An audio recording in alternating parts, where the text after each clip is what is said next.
माननीय निंबाळकर साहेब, उषात्या म्हणजे तुम्हा सर्वांची उषाताई, उषा मंगेशकरजी आणि माझी लाडकी उषात्या, उपस्थित मान्यवर, माझ्या समोर बसलेली बंधू भगिनींनो, तुम्हा सर्वांना माझा प्रेमपूर्वक नमस्कार. म्हणजे किती लांबपर्यंत मला माझी नजर पण तिथे पोहोचत नाही, इतक्या संख्येत तुम्ही सगळे आला आहात. मला पुन्हा एकदा फलटणला येण्याची संधी मिळाली आणि तुम्हा सर्वांना भेटायची संधी मिळाली. मी खूप खूप आनंदात आहे आज. आणि आज ज्या व्यक्तिमत्वांचा सन्मान या ठिकाणी होत आहे, झाला आहे, त्यांनी आपलं आयुष्य, मी म्हणेन, अगदी म्हणजे सोपवलंय तुम्हा सर्वांना. मी आज त्यांच्या हॉस्पिटलमध्ये गेले आणि इतकं सुंदर हॉस्पिटल मला खरं नाही वाटलं. म्हणजे आपण म्हणतो ना, फलटण मुंबईहून येतात, दिल्लीवरून येतात, मुंबईचे हॉस्पिटल आपण बघतो, मुंबईचे हॉस्पिटल बघतो, तर फलटणमध्ये हॉस्पिटल आता कसं असेल. आल्यावर मी म्हटलं, इतकं स्वच्छ हॉस्पिटल.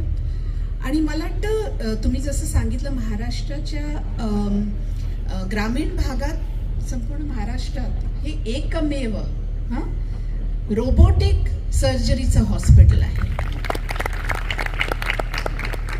आणि हाऊसफुल होतं तिथे.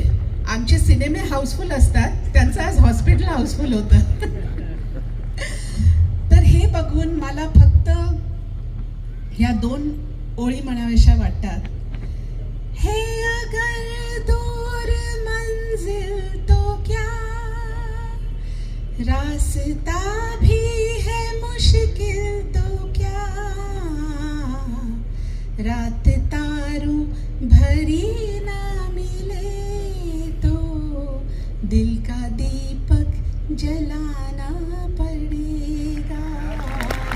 जिंदगी प्यार का गीत है,